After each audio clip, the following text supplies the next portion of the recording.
everyone, Mags here with a little 50th anniversary Spock bear. Still got the tags on. You change their value when you keep your tags on. So today I am going to be talking about Star Trek conventions, specifically ones that I was involved in running, which were the Galileo conventions.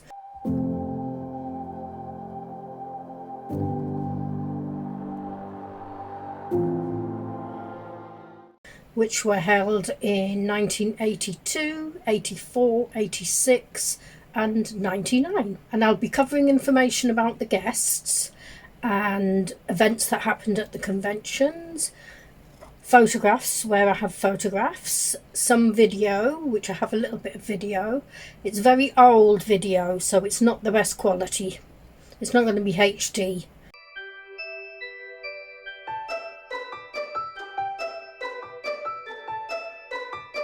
Or anywhere near HD. So we're talking about video that's over 30 years old after all. And we'll be starting with Galileo 82. In Galileo 82, the guests of honour were Theodore Sturgeon, Jayne Sturgeon,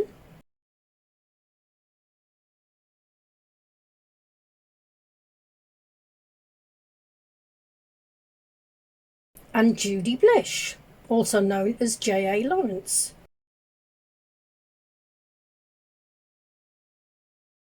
Theodore Sturgeon, many of you will know, was involved in writing at least 2 episodes of the original Star Trek series.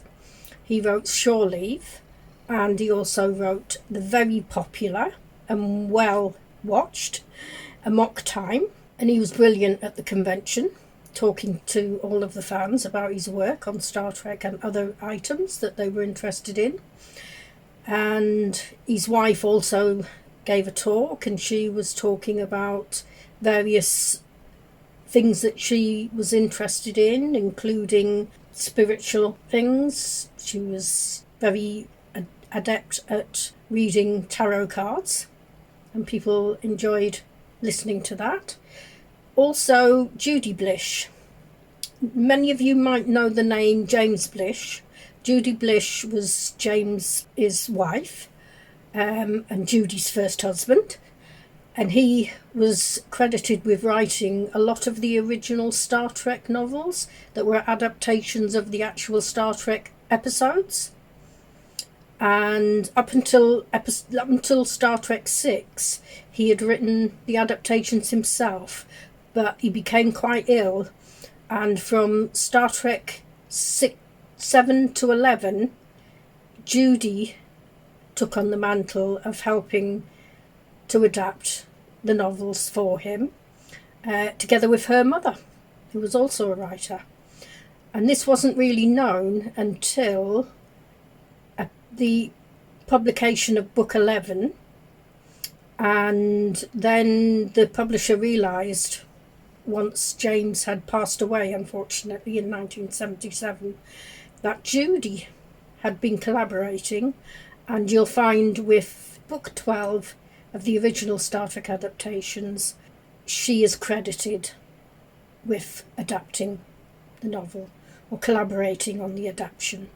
So whilst James didn't do the actual writing because of his health, he collaborated with his wife and his mother-in-law. So that's an interesting fact if people didn't know that. Judy talked about that and other books that she's written along the way, and she also read out a little parody that she had written herself, which was a crossover of The Wizard of Oz and Star Trek. And that was published in the Galileo fanzine at the time.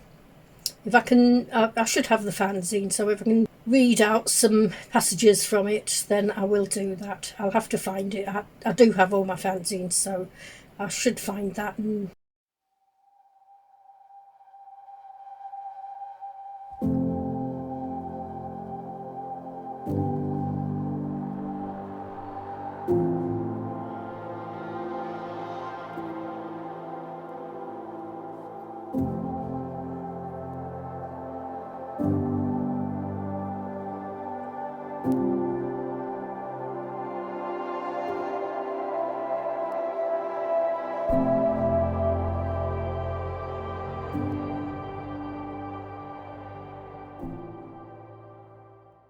Also at the convention we had various events, like we had the dealer's room where people could buy what was available at the time, which wasn't very much for Star Trek, unfortunately.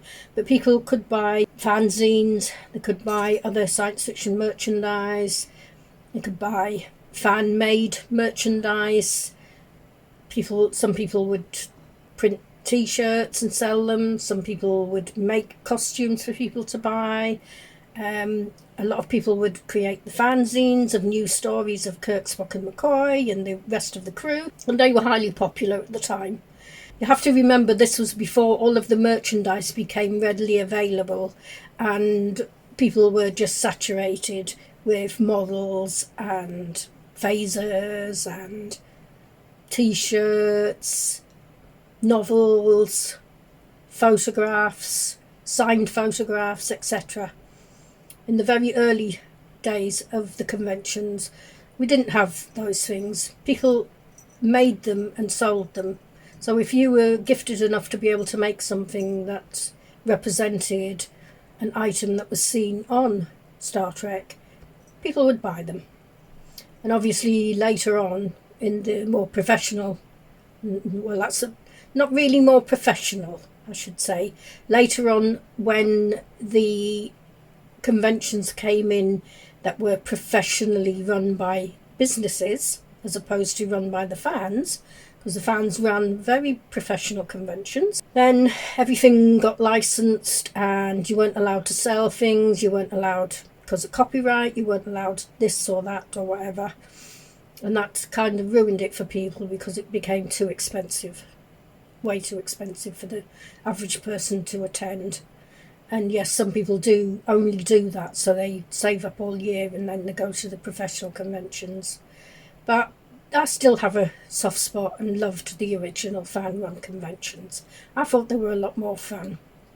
And also, we would not have all the videos and all the stuff we have now, all the paraphernalia. It was very rare for people to actually have an actual video of the original Star Trek episodes because of the cost of them at the time. You were talking £40-50 for one videotape, and most people weren't earning that kind of money. And also in the early days we had what was 8mm versions of the episodes, which were kindly provided by the Stag Committee originally, which was Janet Quarton, Sheila Clark and Valerie Piacentini.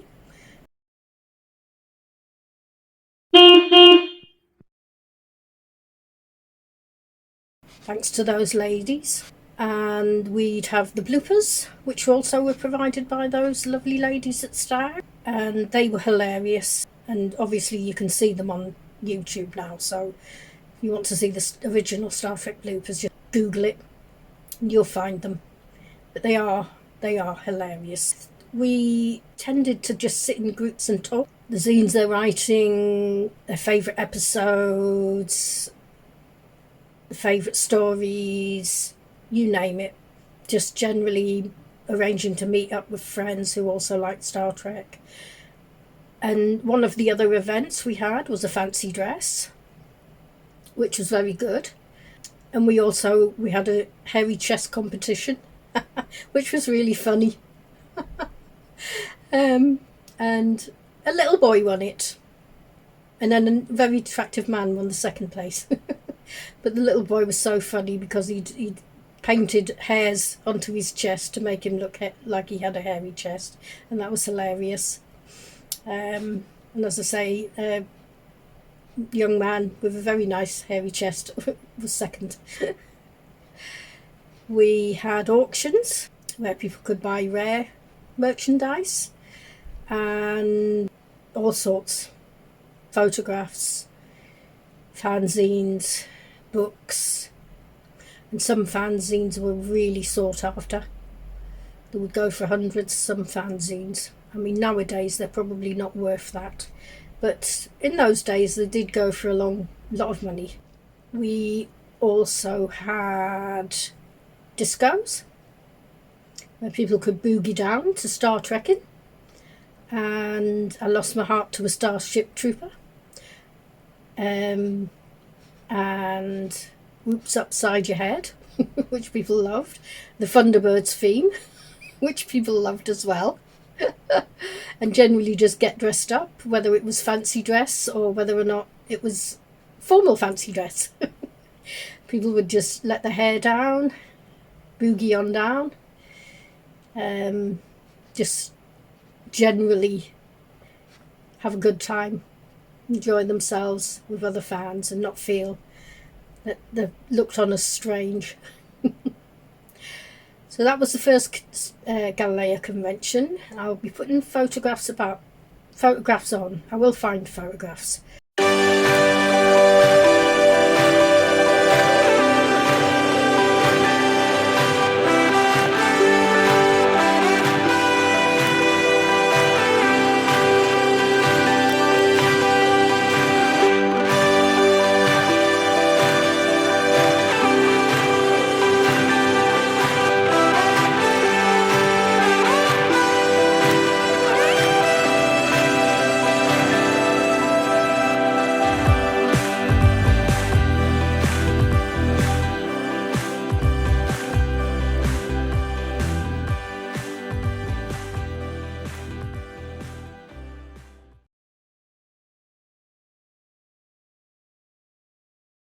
I should talk about what it's like to actually run a convention.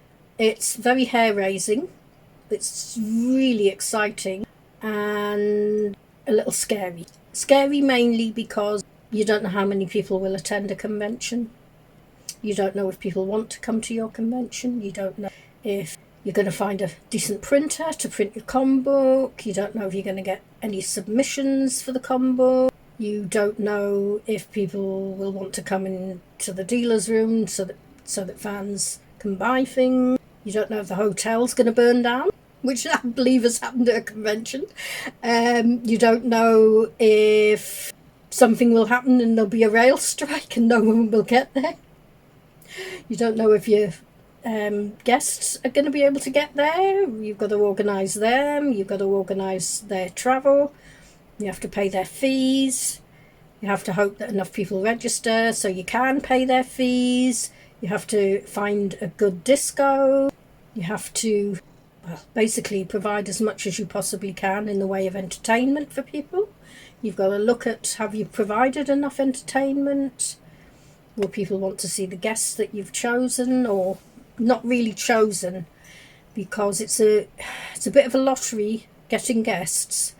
You do write to a lot of guests and a lot don't bother writing back, and others write back asking for absolutely ridiculous fees, and you kind of have to send a negotiation letter back, and some will come back to you and say sorry, some will not bother coming back to you, and others will say, oh yes, that would be fine, and then say, sorry, I've got work commitments, so they have to pull out. So you have to take all of this into consideration, and on the actual day it's absolute mayhem, because you've got everything you've got to make sure is organised in the hotel. You've got to make sure that the guests are picked up from the airport. You've got to make sure that everybody's registration's correct, because people will say that they've asked for something and they haven't, so you have to produce their original registration, and they will argue that they asked for a double room when they asked for a twin room, or vice versa, or they'd asked for a single when they really wanted a double, and all sorts. Or some people will say they've registered and you haven't received it, which you have to track down. Some people will send their registration the day before the convention and you've already left home to get ready for the convention and you haven't actually received it, so you have to keep ringing home saying, has the post been? These are little things that you don't think about when you're running a convention, but they're things that do happen. Sometimes the printer doesn't produce everything on the day, or something's happened and it's smudged, or all these sort of things, and you have to just try and remember to breathe.